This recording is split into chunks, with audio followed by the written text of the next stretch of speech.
There are moments in life when we face a reality we cannot change. Moments when words fall short and all that remains is the profound silence of what is. It might be an unexpected diagnosis, a loss that unravels us, or simply the quiet feeling that something is coming to an end. In these moments, the heart contracts and the mind desperately searches for an escape, an explanation, a way to reverse the inevitable.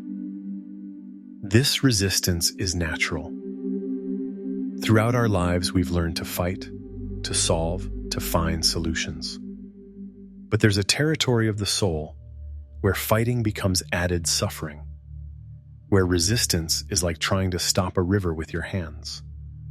It's here that ancient wisdom whispers a truth that may seem contradictory at first. Sometimes, the only way to find peace is to stop fighting. Compassionate acceptance is not giving up or resigning yourself. It's not saying, "I don't care," or "it doesn't matter." It's something far deeper and braver. It's looking reality in the eyes as it is, without the veils of what we wish it to be, and finding in that direct gaze a strange kind of freedom. When we stop expending energy rejecting what's already present, that same energy transforms into something softer, understanding, tenderness toward ourselves, a peace that doesn't depend on things being different. Imagine for a moment you're walking against a fierce wind. Each step requires immense effort, each movement a battle. But if, instead of fighting the wind, you learn to walk with it, to let its force guide you without losing your direction, you discover you can move forward with far less resistance. The wind hasn't disappeared, but your relationship with it has completely changed. The same happens with situations that overwhelm us. The illness is still there.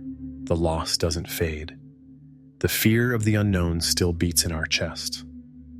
But when we stop adding mental resistance to these realities, when we stop building stories about how unfair or terrible it all is, something softens within us. The physical or emotional pain may remain, but the suffering that comes from rejecting that pain begins to dissolve. Self-compassion is the key that opens this door. Often, we're our own harshest judges, especially when we're vulnerable. We tell ourselves we should be stronger, that we should have seen the signs, that we should be handling things better. But compassion invites us to treat ourselves as we would a dear friend who's suffering, with kindness, with patience, with the understanding that going through hard times doesn't make us weak or inadequate. When we allow ourselves to feel what we feel without judgment, when we let emotions flow through us like clouds passing across the sky, we begin to discover something surprising. We're far more spacious than we thought. There's a place within us that remains serene even in the midst of a storm.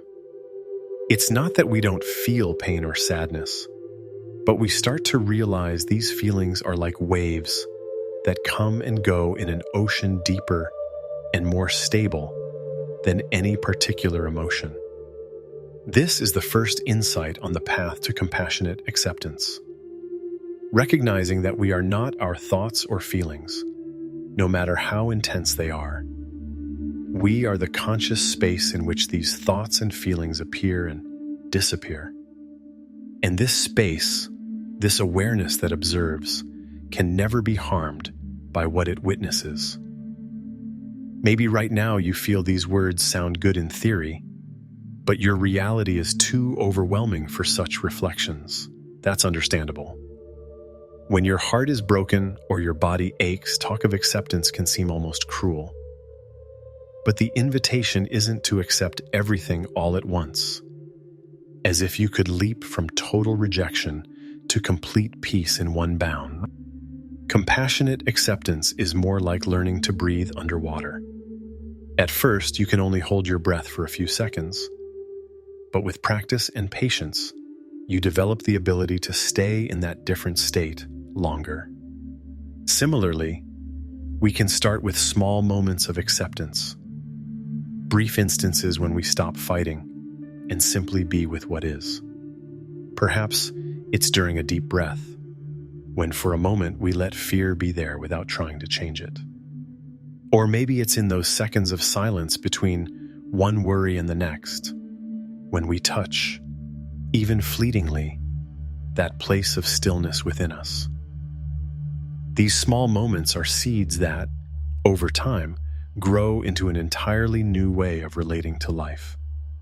The path to the final word, to that moment when we can say with serenity, "It's okay as it is," isn't a destination we reach once and for all. It's a daily practice of returning again and again to this place of compassionate acceptance, especially when everything in us wants to flee or fight. It's learning that true strength lies not in resistance, but in the ability to be tender with ourselves in the midst of the hardest moments. Each time we choose compassion over judgment, acceptance over resistance, we take a step toward an inner freedom that no external circumstance can take away. And in that freedom, even in the depths of pain, we can find a peace that doesn't depend on things being different from how they are. When we begin to touch these first moments of inner stillness, something curious happens. We realize how much noise was in our minds. It's as if we'd been living next to a waterfall for so long, we no longer heard its roar. Until one day we step far enough away to notice the silence beyond the water. The human mind has a natural tendency to create stories, especially when faced with uncertainty. In the face of illness, it constructs narratives about the future. In the face of loss, it weaves explanations about the past. In the face of fear, it imagines scenarios that may never come to pass. The mind isn't evil for doing this, as it's simply its way of trying to find safety in a world that often feels unpredictable.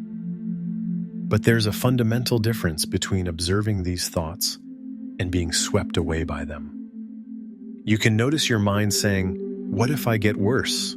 or "This shouldn't have happened," without needing to believe those thoughts are the absolute truth. They're more like clouds forming in the sky of your consciousness. They appear, take shape, move, and eventually dissolve on their own. This understanding completely transforms our relationship with mental suffering. It's not that difficult thoughts stop arising, but we stop fueling them with obsessive attention. It's like stopping adding wood to a fire. The flames may burn for a while, but without extra fuel, they naturally die down. In this space of serene observation, we begin to distinguish between pain and suffering. Pain is inevitable. It's part of the human experience. When the body falls ill, it hurts.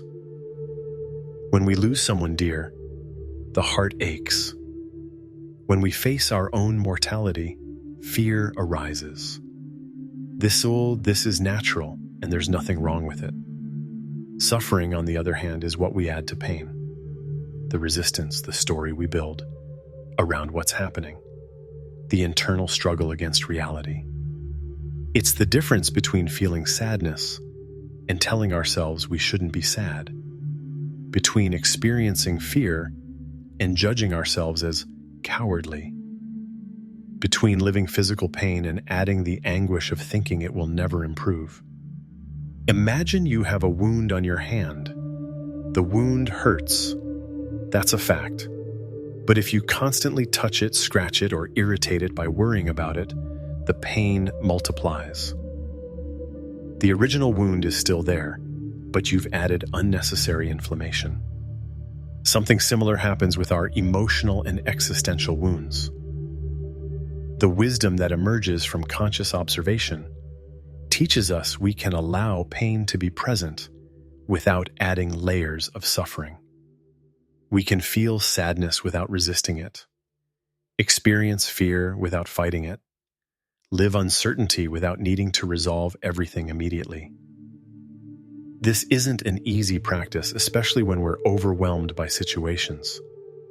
Our entire cultural conditioning tells us we must do something, find a solution, take control. But there are moments in life when the most powerful action is non-action. The ability to simply be present with what is. Think about how you act when someone you love is suffering. You probably don't try to convince them they shouldn't feel that way.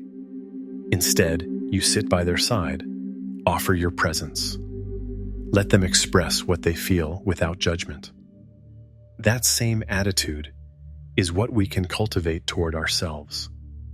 A loving presence that doesn't try to change anything, but simply accompanies. In this inner accompaniment, something extraordinary begins to happen. We discover we're more resilient than we thought. Not because we're invincible or can avoid pain, but because we find a source of strength that doesn't depend on external circumstances.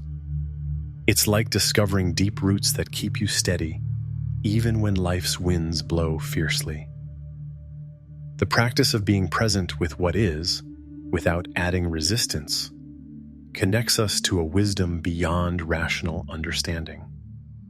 It's a wisdom that knows life includes both joy and pain, birth and death, certainty and uncertainty. And in this totality, in this complete acceptance of what it means to be human, we find a peace that no specific circumstance can disturb. This peace isn't passivity or indifference. It's a way of being awake that allows us to respond to life from clarity rather than react from fear or resistance. When we're not fighting reality, we have more energy to navigate difficult situations with wisdom and compassion. As this understanding deepens, we begin to see that even in the darkest moments, there's a light that never goes out. It's not a light that comes from outside, but is inherent to our conscious nature. It's the light of pure attention, the capacity to be present that remains constant no matter what thoughts, emotions, or sensations come and go. From this place of stable presence, we can begin to relate to our deepest fears differently. Instead of running from or fighting them, we can invite them to sit with us, as if they were visitors in our inner home. We don't have to give them the keys to the house, but we can listen to what they have to say without letting them dictate our actions.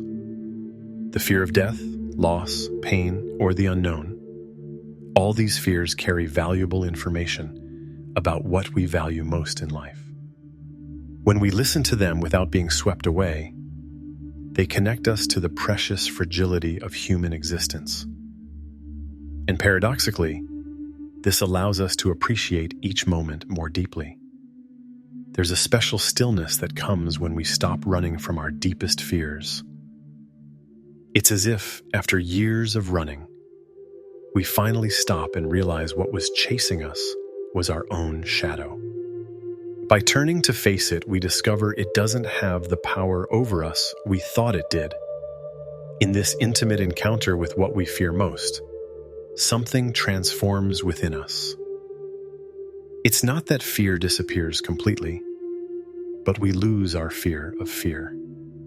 We begin to understand we can feel terror and still maintain our connection to the part of us that remains serene, like the silent ocean floor undisturbed by surface waves. This transformation opens us to an experience that may seem contradictory at first, the ability to find beauty in the midst of suffering. Not a superficial beauty that denies pain, but a deeper beauty that emerges precisely from our capacity to be fully present with what is, without reservations or conditions. When someone is dying and makes peace with their departure, there's something in their eyes that wasn't there before. a clarity, a softness, an understanding that transcends words. It's as if they've crossed a veil and can see something previously hidden. That same clarity is available to us at any moment we stop resisting the truth of our present experience.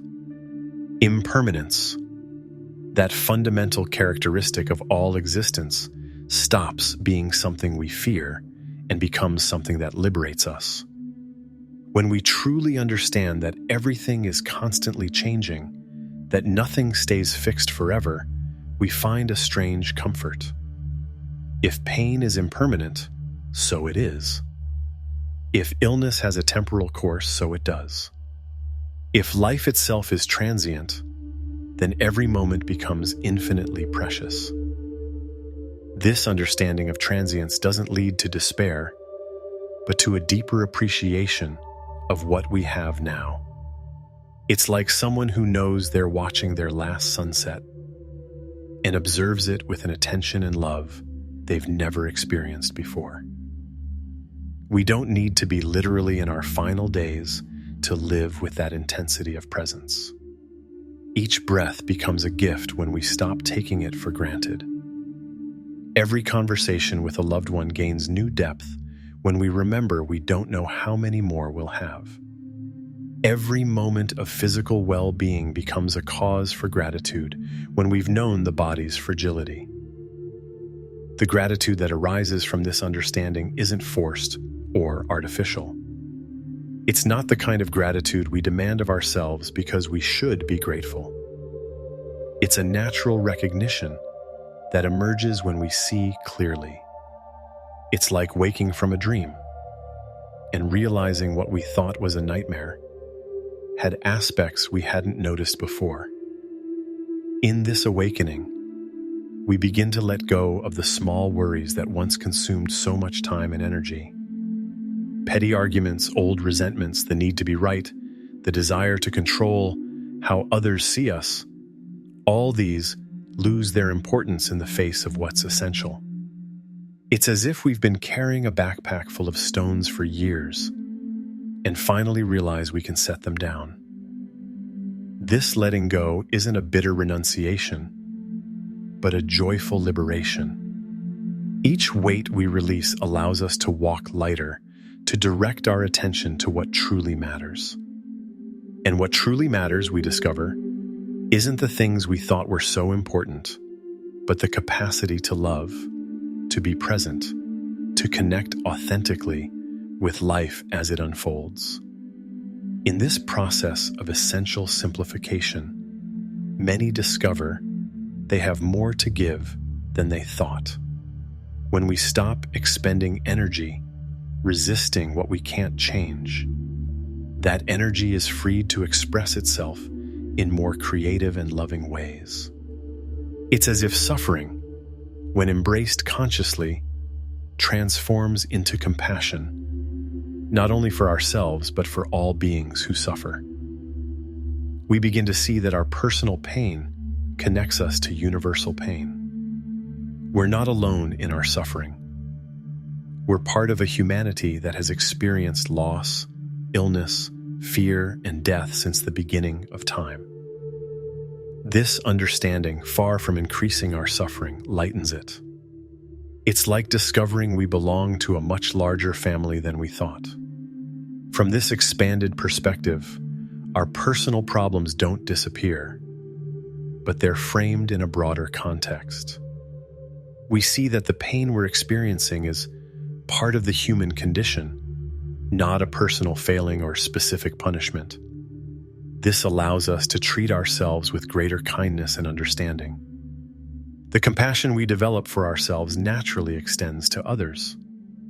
When we've learned to accompany our own suffering without judgment, we develop a natural capacity to accompany others' suffering in the same way, not from a need to fix or solve, but from a loving presence that recognizes and honors pain without trying to change it. This expansion of compassion is one of the most beautiful fruits of the path to acceptance. We discover that our wounds, when healed consciously, become sources of wisdom and love. Like trees that grow stronger where they've been pruned, we too can find strength and beauty in the places we've been wounded. The heart that has known pain and learned to embrace it with compassion develops a special capacity to offer comfort, not the superficial comfort of empty words, but the deep comfort of a presence that has been in dark places and found light even there. When the heart becomes so spacious that it can hold both joy and pain without preference, something profoundly healing begins to happen.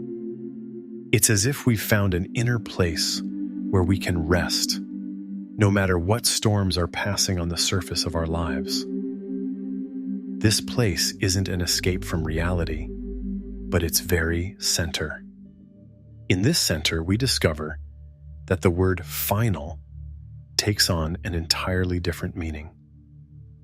We no longer experience it as a threat or something to avoid at all costs, but as part of the natural rhythm of existence.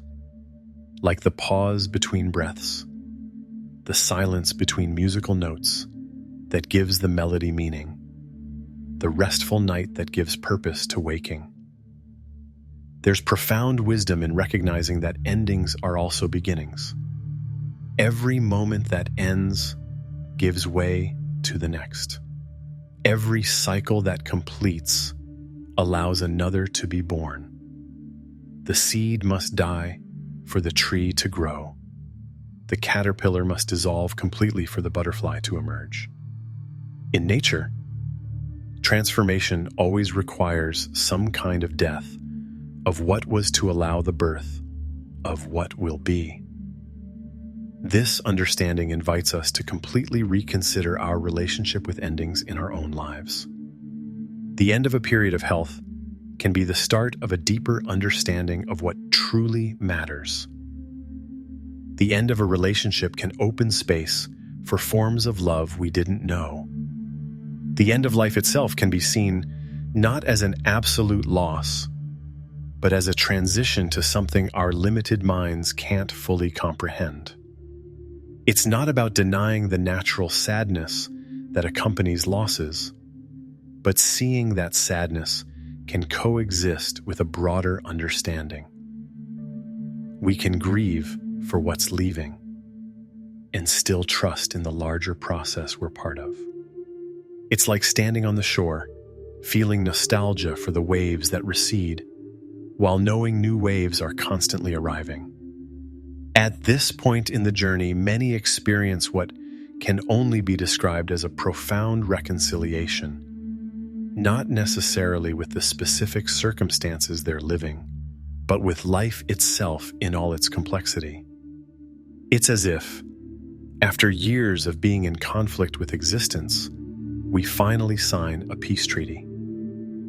This reconciliation brings a sense of wholeness that doesn't depend on everything being resolved or perfect in our lives. It's the recognition that we're already whole as we are, with our wounds and strengths, our certainties and doubts, our successes and failures. Wholeness isn't something we have to achieve, it's something we can recognize. From this wholeness, the difficult decisions we sometimes face become clearer. When we're no longer desperately fighting to avoid any kind of ending, we can evaluate our options from a place of greater serenity. We can choose medical treatments not from panic, but from wisdom. We can decide how to live our remaining days not from fear, but from love.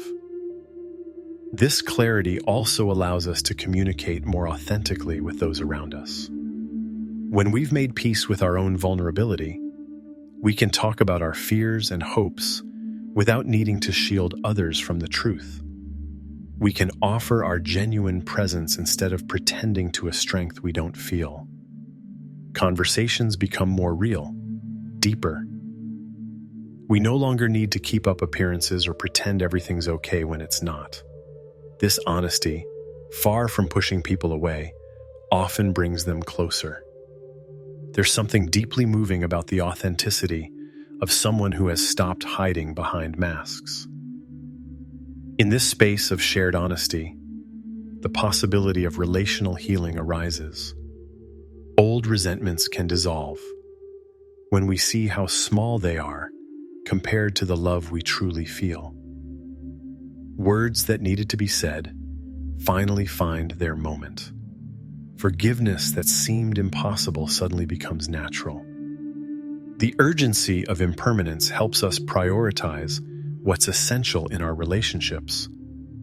We stop postponing expressions of love, holding on to petty grudges, or waiting for the perfect moment to be vulnerable and authentic. Every encounter becomes an opportunity for real connection. But perhaps the most extraordinary part of this process is that we begin to experience what could be called an intimacy with the mystery of existence itself. By accepting that there are aspects of life and death we'll never fully understand, we develop a different relationship with the unknown. Instead of being a source of anxiety, it becomes a source of wonder.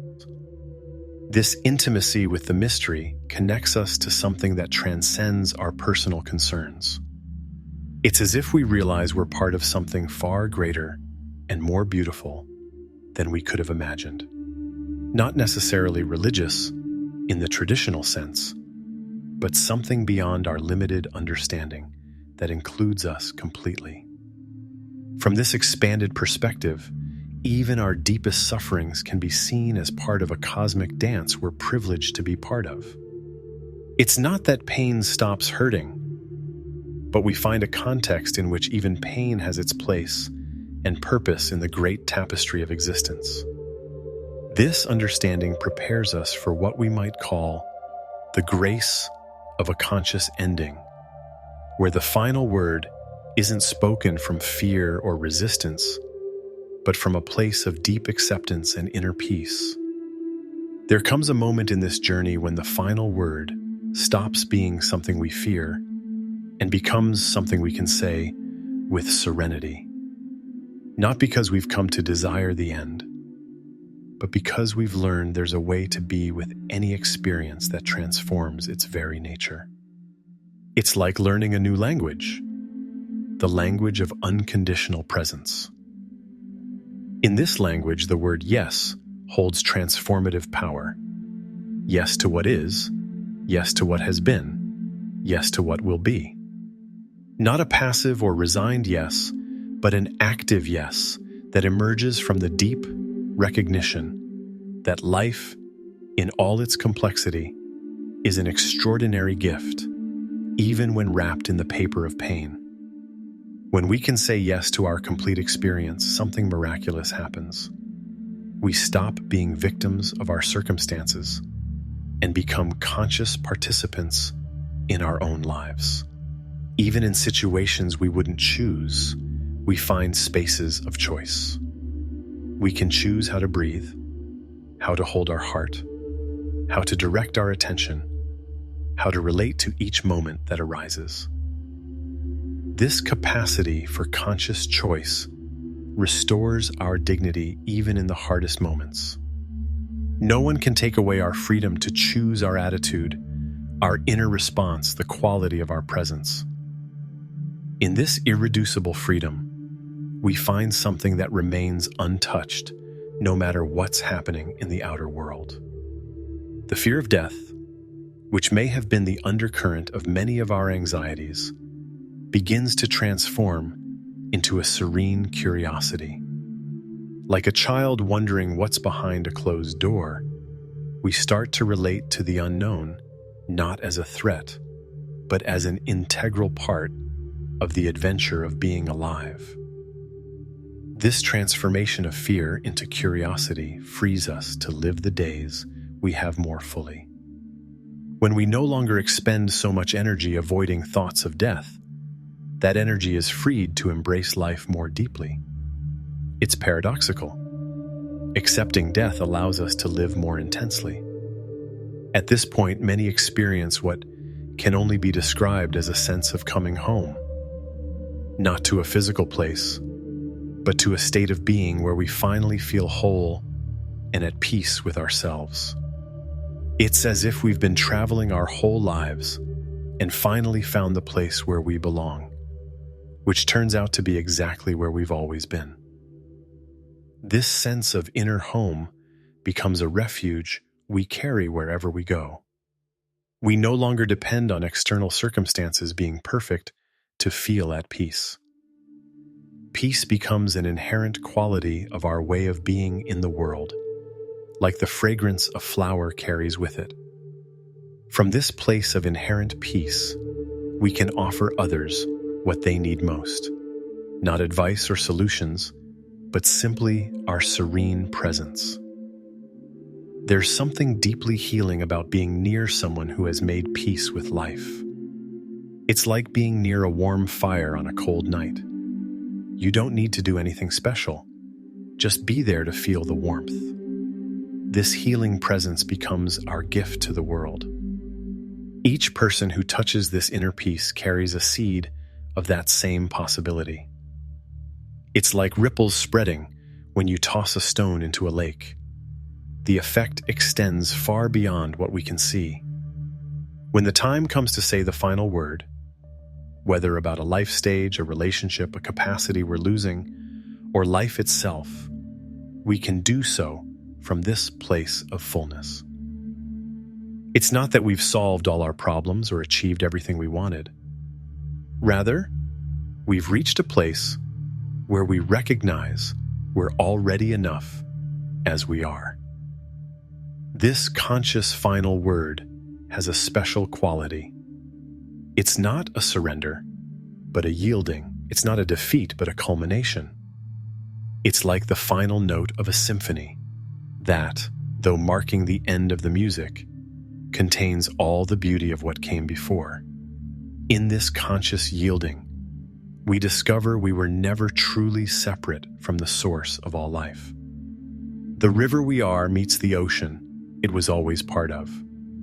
The drop of water returns to the sea without losing its essence, but expanding to encompass the whole. This final understanding isn't something we can force or achieve through effort. It's a grace that emerges naturally when we've walked the path of compassionate acceptance with sincerity. Like the dawn that comes after the darkest night, this peace arrives on its own when we've learned to remain present with any experience life brings. And so, the final word becomes the freest word we can speak. Free from fear, free from resistance, free from the need for things to be different from what they are. It's a word born of the deepest love, the love that embraces the entirety of the human experience and finds in that totality a perfection that transcends our understanding. In this final embrace, we discover we were never alone, that we were always loved, that we were always enough. And in that understanding, we can rest in the serenity of one who has completed the most important journey of all, the journey back home to the open heart we always were. Thank you for joining me on this journey of understanding and inner healing. If these reflections have brought even a moment of peace to your life, I invite you to subscribe to the Pure Zen Life channel to continue exploring the path of compassionate acceptance together. Your presence in this community of hearts seeking peace is a gift to us all. Don't forget to subscribe and share your thoughts in the comments. Your story could inspire others on their journey. Namaste.